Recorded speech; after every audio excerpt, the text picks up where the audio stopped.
not made as to who would control which parts of the continent. Met with each other, and the United States, 13 European states, for the Berlin Conference. The conference began on November 15, 1884, and didn't end until February 26, 1885, and resulted in the subsequent Berlin Act.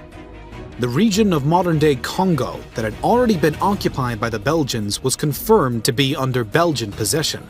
Areas of free trade for all was set up around the Niger and Congo rivers and the Congo Basin and Lake Malawi, and it was agreed that any European entity who took land along the African coast would have to inform the other powers of this action.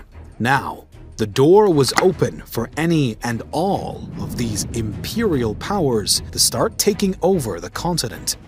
Italy was one of these empires, and quickly set its sights on Ethiopia after beginning to establish what would become its Eritrean colony.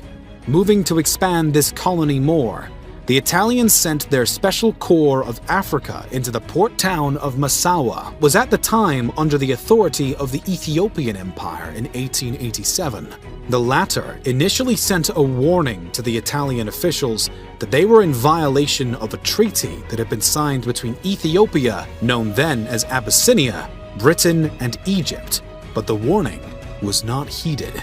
Instead, Italy decided to double down and began to prepare for a battle at the Sahati fortification with 167 Italian troops alongside 1,000 locals. The town's governor, Ras Alula Ngida, was not even slightly tolerant of this move and decided to outright attack the fortification and its inhabitants. This risky decision resulted in a tragic number of casualties for the Ethiopians, with only a few Italians being injured and none killed. The attacking troops had been no match for the garrison's cannon and rifles, and were shortly forced to retreat, while some still remained alive. Still, the Italians were now low on ammunition, and further felt need for reinforcements, which resulted in about 550 additional troops being sent to the fortification. Thanks to his spies, Ras Alula was given a heads up and quickly gathered a fresh army to march back to the garrison before the reinforcements could arrive. This time,